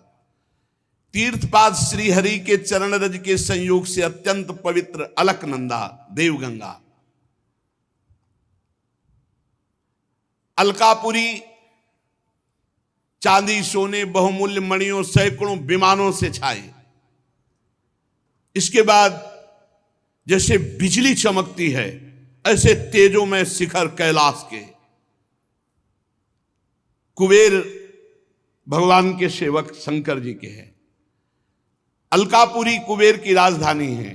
उसको छोड़कर जब आगे बढ़े तब देखा 100 योजन ऊंचा बट वृक्ष, 100 योजन ऊंचा, 100 योजन 400 कोस। सायोजन सतोत्सेधः पादोन विटपायतः। 100 योजन ऊंचा बट वृक्ष, 400 कोस ऊंचा। 75 योजन चारों तरफ डाले। 75 योजन, 75 योजन, 75 योजन, 75 योजन चारों तरफ। और हर ऋतु बट वृक्ष के नीचे, कहीं वर्षा ऋतु, कहीं शरद ऋतु, कहीं शिशिर ऋतु, हर ऋतु। ये भगवान शिव का बैठने का बट वृक्ष है। 100 योजन ऊंचा, 75 योजन की चारों तरफ डाले और 6 ऋतुएं। और पूरे वट वृक्ष में एक भी घोंसला नहीं, एक भी पक्षी नहीं बैठेगा। भगवान शिव का ये वास स्थल। ये महायोगमय वट वृक्ष है। सब ब्रह्मा आदि देवताओं ने देखा भगवान शंकर विराजमान है, शांत स्वरूप गौर वर्ण। भगवान भूतनाथ का श्रीअंग बड़ा ही आकर्षणकारी गौर वर्ण। सनक सनंदन सनातन सनत कुमार और सिद्धगण और कुबेर और भी बड़े बड़े ब्रह्म ऋषि सब हाथ जोड़े बैठे हुए हैं। देवर्षि नारद सनातन ब्रह्म के विषय में कुछ प्रश्न किया है, उसका उत्तर भगवान शिव दे रहे हैं। भस्म त्रिपुंड, जटा मृगचर्म, मस्तक पर चंद्रकला धारण किए हुए बैठे हुए भगवान शिव। बड़ा सुंदर रूप है ये। जो स्वरूप इस समय बताया जा रहा है, कृतोरौ दक्षिणे सभ्यम पाद पद्मम च जानुजी, ये हमारे ध्यान का विषय था। बाहुम प्रकोष्ठे क्षमाला मासीनम तर्क मुद्रया। बायां चरण दायां चरण ऐसे हिलगा हुआ है, बायां चरण दाहिनी जांग पर है और बायां हाथ बाएं घुटने पर, यहां कलाई में रुद्राक्ष की माला और तर्क मुद्रा से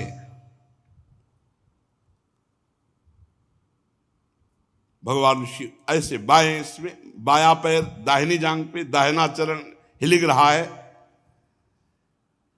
और योग पट्ट कहते हैं काठ की बनी हुई टहनी, टेकनी जिसमें ऐसे वो ऐसे दाहिनी तरफ लगी हुई। बड़े बड़े देवता, मननशील मुनि, बड़े बड़े लोकपाल सब हाथ जोड़े खड़े हैं। ऐसी मुद्रा में उपदेश कर रहे हैं। यहां रुद्राक्ष की माला, ज्ञान मुद्रा, आशीष मुद्रा, अर्धनेत्र खुले हुए, बाएं चरण को दाहिनी जांग पर और दाहिना चरण हिलगा हुआ, वो ऐसा अद्भुत गौरवर्ण स्वरूप, यही ध्यान का विषय था।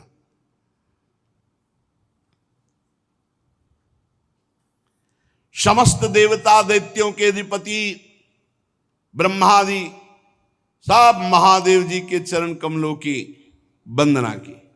जी देखा ब्रह्मा जी आए, भगवान शिव आसन से खड़े हो गए और सिर झुकाकर ब्रह्मा जी की वंदना की। चारों ओर महर्षियों से, अन्य सिद्ध गणों से सब घिरे हुए महादेव जी को, और ब्रह्मा जी भी नमस्कार मुद्रा में और भगवान शिव ब्रह्मा जी को नमस्कार। चंद्रमौली भगवान शिव बड़ी गंभीर मुद्रा में से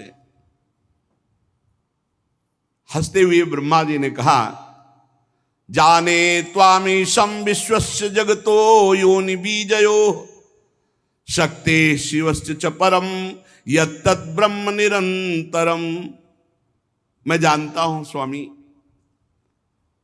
आप संपूर्ण जगत के रचयिता है, पालन करता है और संहार करता है। ब्रह्मा जी कह रहे हैं विश्व की योनि शक्ति और विश्व के पुरुष शिव स्वरूप आप ही पर ब्रह्म है, आपसे ही संपूर्ण सृष्टि प्रकट होती, शिव और शक्ति से। भगवान आप शिव शक्ति से संपूर्ण लीला करते हुए इस जगत को मकड़ी के जाले के समान प्रकट करते हैं, इसी पर खेलते हैं। आपकी ही बांधी हुई वर्णाश्रम धर्म की मर्यादा है। महामंगल में महेश्वर जो आपकी आराधना करते हैं, वो स्वर्ग चाहे तो स्वर्ग, मोक्ष चाहे तो मोक्ष, धन चाहे तो धन, जो चाहे आप प्रदान करते हैं। महानुभाव, हम सब आपको प्रणाम करते हैं, अपने आप को आपके चरणों में समर्पित करते हैं। प्रभु, ये पशु स्वभाव वाले लोगों की गलती पर आप क्रोध न कीजिए। प्रभु आप कृपा कीजिए। ये देहाभिमानी लोग इनकी नीयत अच्छी नहीं होती। ये दूसरों की उन्नति देखकर रात दिन कूढ़ा करते हैं और बड़े मर्म भेदी अज्ञानी दुर्वचन बोलते रहते हैं। प्रभु आप जैसे महापुरुषों को इनको दंड देना उचित ही है, पर अब शांत हो जाइए। प्रभु ये अज्ञान के द्वारा मारे हुए हैं। देवाधिदेव भगवान आप प्रसन्न होइए। ब्रह्मा जी ने, समस्त देवताओं ने बड़ी प्रार्थना की। कहा प्रभु यदि आप प्रसन्न हैं तो भग देवता के नेत्र फोड़ दिए गए, उनके नेत्र मिल जाएं। भृगु जी की दाढ़ी जम आवे, जिन जिन के दांत मुंह आंख सब तोड़े गए हैं, सब देवता सबके अंग ठीक हो जाएं। रुद्रदेव जो जहां घायल हुआ है, जो जहां मारा गया है, वो वहीं से जी जाए, उसके अंग जग जाएं। और प्रभु अब कृपा करो, जजमान भी जिंदा होना चाहिए, यज्ञ भी पूरी होनी चाहिए। महादेव जी ने कहा मैं किसी पर नाराज नहीं होता हूं। देखो भगवान शिव ने कहा मैं किसी पर नाराज नहीं होता हूं। इत्यजे नानुनीतेन भवेन परितुष्यता नागम प्रजेश बाला नाम वर्णये नानु चिंतये। क्योंकि मैं जानता हूं देव मायाभिभूता नाम दंडस्तत्र धतो मया। ये अपराधी लोग अपने कर्म के परिणाम में खुद नष्ट हो जाते हैं, मैं नाराज नहीं होता हूं। मैं तो केवल ये सावधान करता हूं कि तुम्हारा कर्म ही दंड रूप भयंकर धारण करके तुम्हें नाश कर देगा। ये उनका कर्म ही था जो वीर रुद्र के रूप में गया और नाश कर दिया। चलो सबके अंग भंग जिनके हुए हैं, सबके अंग नवीन जागृत हो जाएं। जागृत हो गए। भग देवता, मित्र देवता, भृगु, जिसका जो जो कुछ नष्ट हुआ वो सबके पूषा के दांत नए नहीं लगेंगे। अब हलुआ का भोग लगेगा इनको। बहुत खिल्ली उड़ा रहे थे, इनके दांत नहीं आएंगे केवल, और सबके अंग आ जाए। अब इनके पिसा हुआ भोग लगेगा। और दक्ष प्रजापति का सिर तो जल गया, बकरे का सर लगा दिया जाए, भगवान शिव ने कहा, और यज्ञ पूरी की जाए। और यज्ञ का आखिरी भाग मेरा, तो यज्ञ पूरी हो जाएगी। जिनकी भुजाएं टूट गई हैं याज्ञिकों में से, तो अश्विनी कुमार की भुजाओं से। भृगु जी की दाढ़ी भृगु जी जैसी नहीं जगेगी, बकरे जैसी जगेगी। याद तो रहेगा इनको। भगवान शंकर के वचन सुनकर ब्रह्मा जी बोले धन्य है, धन्य है। अरे किसी तरह प्रसन्न तो हो गए। धन्य नहीं तो दोबारा तीसरा नेत्र खोल देते तो लोक और लोकपाल सब भस्म हो जाते। शिव है शिव, जो इनको जानते नहीं है उसे बोले भगवान शंकर अपने में आ जाए तो कोई है ही नहीं, कोई है नहीं, कोई नहीं है मगर अपने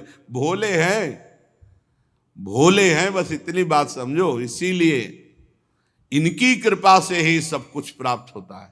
हरि की प्रसन्नता, हरि की भक्ति, हरि का प्रेम। आप जानते हो राधा वल्लभ जी कौन है?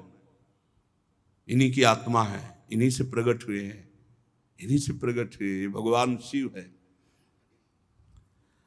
भगवान शिव ने जब ऐसा भगवान शंकर के वचन सुनकर के कि भगवान शिव प्रसन्न हो गए, धन्य है धन्य है सब देवता, अब वैसा ही किया गया। महादेव जी से कहा गया कि यज्ञशाला में पधारो, तो ब्रह्मा जी लेके गए महादेव जी को यज्ञशाला में। भगवान शंकर की दृष्टि पड़ते ही सब जीवित हो रहे जितने मारे गए थे, और जैसा जैसा विधान किया वैसा सबके अंग। अब एक जो यज्ञ पशु बकरा, वो उसका सर दक्ष के गर्दन में जोड़ा गया। जे ही जोड़ा गया तो शिव दृष्टि पड़ते ही उठ गए। बहुत कड़ुआ बोलते थे। शिव को देखा, अब तो हृदय एकदम। महादेव जी की स्तुति करना चाहते थे, पर सती जी का स्मरण आने पर आंसू आ गए और चिल्ला चिल्ला करके वो रोने लगे। प्रेम विह्वल प्रजापति दक्ष जैसे तैसे अपने को रोका। अब बकरे की आवाज में क्या होता है स्तुति, बहुत जोर के बोलते थे। भगवान शंकर कुछ बोल ही नहीं पा रहे, तो भगवान शंकर ने सामर्थ्य दी। तब दक्ष बोले, भूयान अनुग्रह अहो भवता कृतो में, दंडस्त्वया मयि भृतो यद्यपि प्रलब्धा, ना ब्रह्म बंधुश्चवान भगवन् नवज्ञा, तुभ्यम हरेश्च कुतएव धृत व्रतेषु। भगवान मैंने अपराध किया है आपका, और आपने जो थोड़ी शिक्षा के लिए दंड दिया, इसको मैं कृपा मानता हूं। आज मेरा अहंकार नष्ट हो गया। आप और भगवान श्री हरि तो आचारहीन नाम मात्र के भी अपने जनों की उपेक्षा नहीं करते। फिर प्रभु, हम तो यज्ञों के द्वारा आपकी ही प्रसन्नता के लिए आपकी आराधना करते हैं, आप हमें कैसे भूल जाएंगे। प्रभु, आपने ही ब्रह्मा होकर सबसे पहले आत्म तत्व की रक्षा के लिए अपने मुख से विद्या, तपस्या, व्रतादि ब्रह्म ऋषियों को उत्पन्न किया। प्रभु, मैं आपके तत्व को नहीं जानता हूं। मैंने भरी सभा में आपको अपने वचनों से बेधा था, किंतु आज मैं फल पा गया। अगर आप आशीष न देते तो आज के बाद शब्द ही नहीं निकलता। प्रभु, मेरे अपराध क्षमा कर दो। पूज्यतम महानुभावों को अपने जनों के अपराध क्षमा करने ही पड़ते हैं। आप अपनी करुणा भरी दृष्टि से मुझे उबार लो। अब भी आपको प्रसन्न करने के लिए मेरे पास गुण नहीं है, बस आप अपनी कृपा से प्रसन्न हो जाओ, उदारतापूर्ण बर्ताव से प्रसन्न हो जाओ। आशुतोष भगवान शंकर प्रसन्न हो गए। उपाध्याय, ऋत्वज आदि की सहायता से यज्ञ आरंभ हुआ। ब्राह्मणों ने मंत्रों के द्वारा पूरी सब पवित्रता की, फिर यज्ञ प्रारंभ की, और फिर भगवान का आवाहन किया।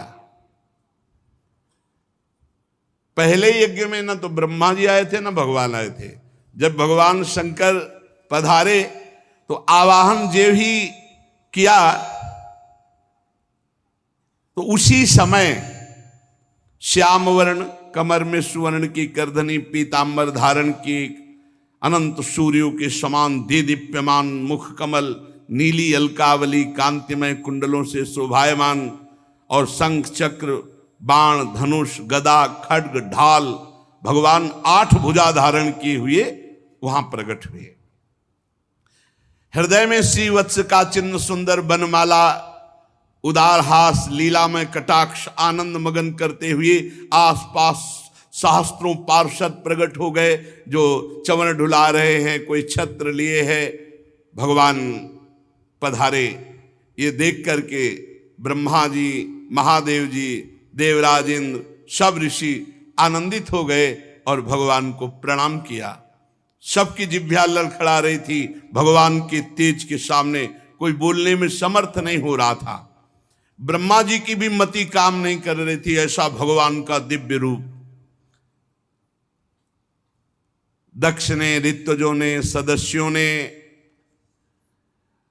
भगवान शंकर ने, भृगु जी ने, ब्रह्मा जी ने, इंद्र ने, याज्ञिकों ने, ऋषियों ने, सिद्धों ने, यज्ञ पत्नियों ने, लोकपालों ने, योगेश्वरों ने, और ब्रह्म स्वरूप वेद मूर्तिमान होकर के, फिर अग्निदेव मूर्तिमान होकर समस्त देवताओं ने, गंधर्वों ने, विद्याधरों ने और ब्राह्मणों ने, सबने भगवान की अलग अलग स्तुति की। श्री भगवान ने कहा, ध्यान से सब लोग सुन लो। जब सबने विनय की, इन सब ने, तो भगवान ने कहा, सुनो, जगत का परम कारण मैं ही महादेव हूं, मैं ही ब्रह्मा हूं और मैं ही हरि हूं। उपाधि शून्य। हे विप्रवरो, तुम मेरी इस बात को स्वीकार करो कि जो मोरे ब्रह्मा, विष्णु और शंकर इन तीन रूपों में थोड़ा भी भेद देखता है और किसी का भी अपमान करता है, वो कभी सुरक्षित नहीं रह सकता। भगवान कह रहे अहम ब्रह्मा च सर्वश्च जगतः कारणम परम आत्मेश्वर उपदृष्टा स्वयं दृग विशेषण आत्ममायाम समाविश्य सोहम गुणमयीम द्विज सृजन रक्षण हरन विश्वम दध्रे संज्ञाम क्रियोचिताम। सृजन करना ब्रह्मा रूप से, रक्षा करना विष्णु रूप से और विनाश करना शिव रूप से। मैं इन क्रियाओं को स्वीकार कर तीन रूपों में प्रकट हुआ हूं। इसलिए हम तीनों में कभी कोई भेद न करे। मैं परब्रह्म हूं। जो अज्ञानी पुरुष है वो मुझ ब्रह्मा रुद्र और हरि इन रूपों को अलग अलग करके देखता है। बहुत ध्यान से सुने। जो हरि उपासक है शिव निंदा न करें, जो शिव उपासक है हरि निंदा न करें। नहीं, दोनों को कुछ नहीं मिलेगा, बस परिणाम में दुख ही मिलेगा। जैसे सिर, हाथ और पैर अपने बराबर प्यारे होते हैं, अपने ही अंग होते हैं, ऐसे ही मैं चराचर जगत के रूप में भी हूं। हम ब्रह्मा विष्णु महेश्वर तीनों स्वरूपता एक ही है। संपूर्ण जीवों में मैं ही हूं। जो ऐसा जानता है वही परम ज्ञानी है, वही तत्व ज्ञानी है, वही परम शांति को प्राप्त होता है। भगवान ने ऐसा समस्त यज्ञ में पधारे हुए देवता ऋत्विज आदि को उपदेश सुना। बहुत बढ़िया यज्ञ हुई। यज्ञ का बचा हुआ शेष भाग भगवान को शंकर जी को दिया गया। इधर एवं दाक्षायणी हित्वा सती पूर्व कलेवरम यज्ञे हिमवता क्षेत्रे मेनाया मित सुश्रुम। जिस समय सती जी शरीर त्याग रही थी तो केवल भगवान शंकर का चिंतन था। तो शरीर त्याग कर हिमालय की पत्नी मेना के गर्भ से जन्म लिया। अंबा जी ने जो सती स्वरूप से थी वो अपना शरीर जब पूरा किया तो हिमालय के यहां सती मरत हरि सन बरु मांगा जन्म जन्म शिव पद अनुरागा। तेहि कारण हिम गिरि गृह जाई जन्मी पार्वती तनु पाई। अपना शरीर छोड़ते समय अंबा ने भगवान शिव का चिंतन किया था और ये बात कही थी कि जन्म जन्म भगवान शिव हमारे पति हों। हिमांचल के घर में पार्वती के रूप में माता जी ने जन्म लिया। जब से उमा जी हिमांचल के घर में जन्मी तब से रिद्धियां सिद्धियां संपत्तियां वहां सेवा में उपस्थित हो गई। बड़े बड़े मुनियों ने हिमालय में आश्रम बना लिया और तपस्या परायण हुए। सब प्रकार के नए नए वृक्ष सदा पुष्प फलयुक्त हो गए और तरह तरह की मणियों की खाने हिमालय में स्वयं प्रकट हो गई। सब नदियों में स्वच्छ जल बह रहा है। पर्वत पर सभी प्रकार का आनंद छा गया क्योंकि जगन माता प्रकट हुई पार्वती जी के रूप में। पार्वती जी के हिमालय में प्रकट होने से अद्भुत संपत्ति शोभा, प्रतिदिन नए नए मंगल उत्सव और बड़े बड़े ऋषि मुनि वहां आकर दर्शन करते। नारद जी पधारे हिमांचल के घर में। पर्वतराज हिमांचल ने चरण धोए, उत्तम आसन पर बैठाला, स्त्री सहित मुनि के चरणों में प्रणाम किया, चरणोदक पान किया, घर में चरणोदक छिड़का।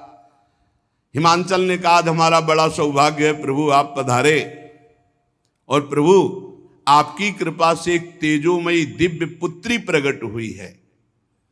त्रिकालज्ञ सर्वज्ञ तुम, गति सर्वत्र तुम्हारी, कहो सुता के दोष गुण मुनिवर हृदय विचार।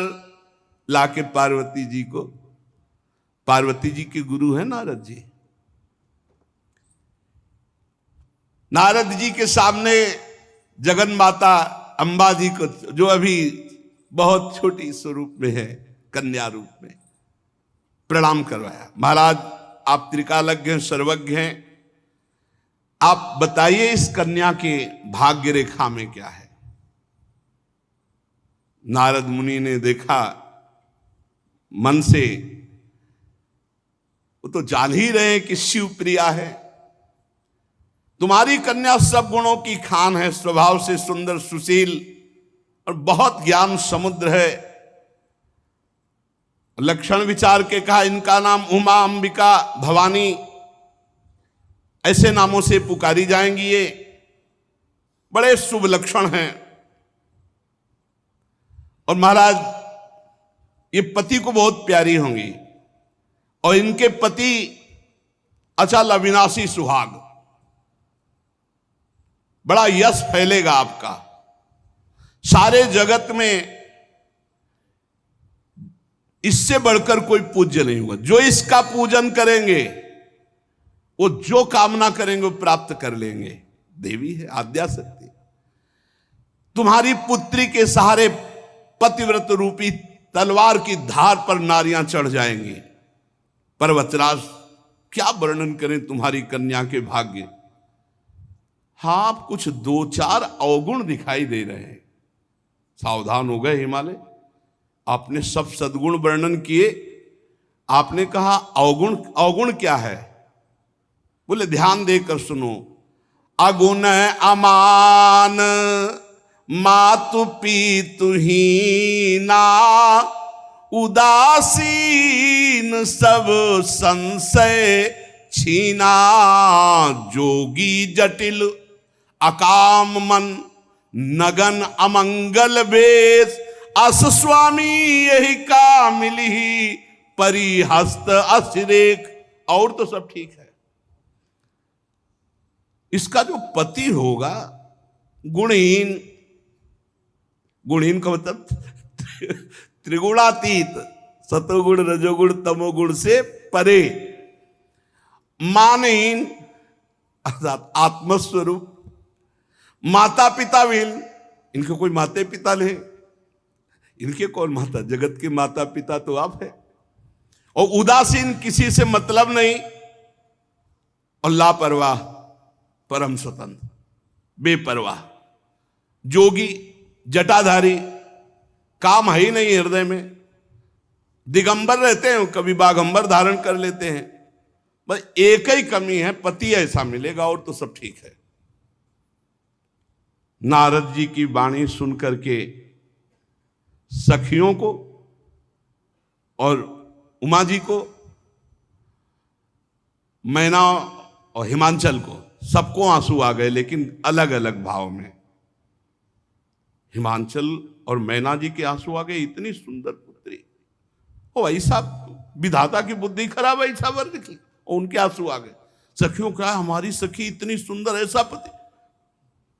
और उमा जी क्या है कि जिनको मैं चाह रही थी, ये सारे लक्षण उन्हीं में है, ये सारे लक्षण उन्हीं में है, अर्थात वो मुझे प्रभु शिव ही वर रूप में मिलेंगे। लेकिन कहा किसी से कुछ नहीं, सबके आंसू आ रहे, दशा अलग अलग है चिंतन की।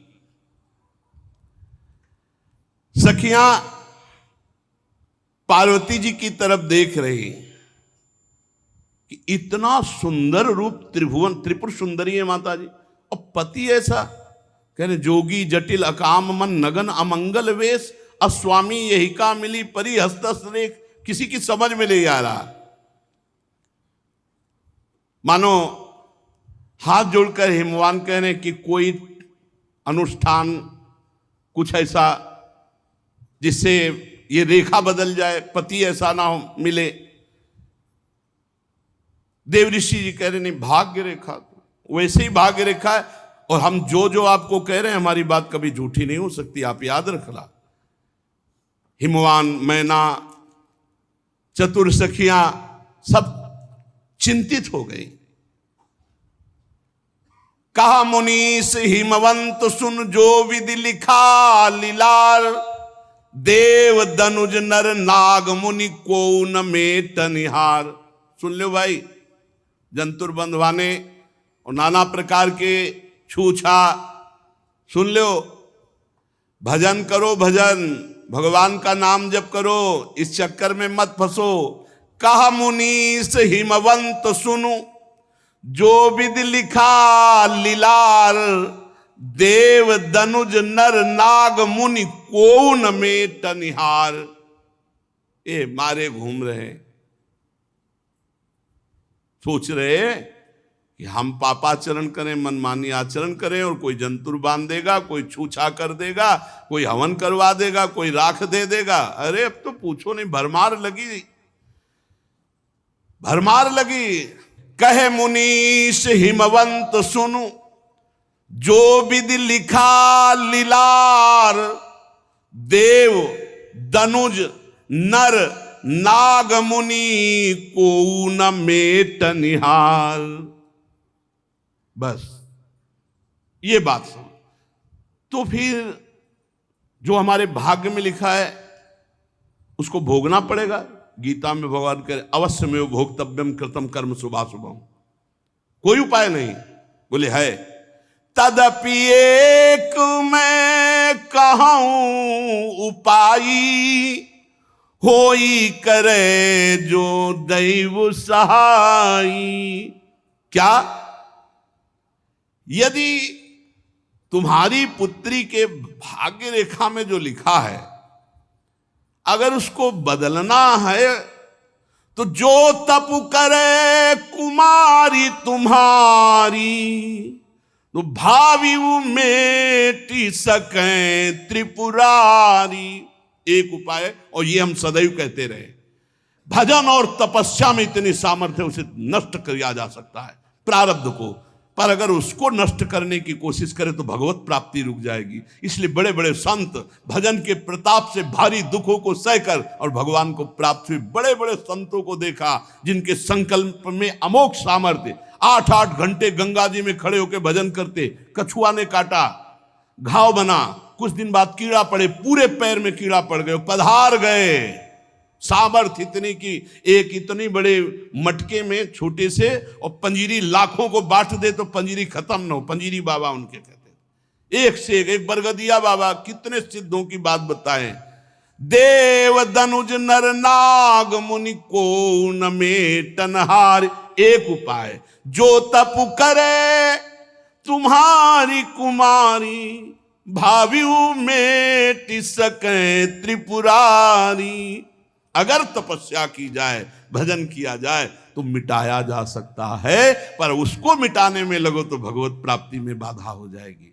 इसलिए भगवान वशिष्ठ जी इतने बड़े महापुरुष हैं, वो कह रहे सुनहु भरत भावी प्रबल, भावी प्रबल बिलख कहो मुनिनाथ, हानि लाभ जीवन मरण जस अपजस विधि हाथ। हमें तो समझ में नहीं आया तक, आज तक नहीं समझ में आया। अरे भैया, यहां अम्बा के लिए कह रहे, जो तप करे कुमारी तुम्हारी, भावी मेट सके त्रिपुरा। तपस्या, भजन, आपने पाप किया है तो आपको तप करना होगा, आपको भजन करना होगा, आपको प्रभु की शरण में जाना होगा। इसके सिवा हमने आज तक शास्त्रों में उपाय नहीं पाया। ये जो कुछ ऐसा है, या तो तुक्का लग जाता है, किसी का पुण्य बल से ठीक हो गया तो तुक्का लग गया, और नहीं तो भाई हमारी मान्यता में नहीं है। हमारी मान्यता, शास्त्र की मान्यता, संतों की मान्यता नहीं है। बड़े बड़े सिद्धों को देखा है अपने शरीर में भोग भोगते हुए, जिनमें इतनी सामर्थ्य है। पूज्य बाबा उड़िया बाबा और हरि बाबा गए, 108 गोपाल शास्त्र नाम और गिरिराज जी की 3 परिक्रमा लगाते। 108 गोपाल शास्त्र नाम का पाठ और गिरिराज जी की 3 परिक्रमा, और लकवा मार गया, पैरालिस कहते। तो उस गए बाबा और कहा कि अरे बाबा क्या आप लीला कर रहे हो, आप संकल्प करो तो भारत का पूरा ये पैरालिसिस खत्म हो जाए। आप, उन्होंने कहा ब्रह्मास्त्र का प्रयोग बाबा मच्छर मारने के लिए नहीं होता, और आप हमारी परीक्षा के लिए ऐसा कह रहे हो, आप भी ऐसा नहीं करोगे। तो हंस दिए। अरे भजन का प्रयोग रोग नष्ट करने के लिए नहीं, ये तो भव रोग नष्ट करने के लिए। जाहि जिसके जानने के बाद, जिसके पाने के बाद कुछ पाना बाकी ना रह जाए, वो भजन का प्रयोग है। जा सुनाम भव भेषा झरन घोर त्रिशूल। जिनका नाम इस भवरोग की औषधि। इसलिए भ्रमित मत हो, भगवान का नाम जप करते हुए जो दुख मिले उनको सह जाओ, भगवान के लीला चरित्रों का गायन करो, श्रवण करो, जिससे इसी जन्म में भगवत प्राप्ति हो जाए। माता जी की शेष चर्चा आगे। श्री राधा वल्लभ लाल।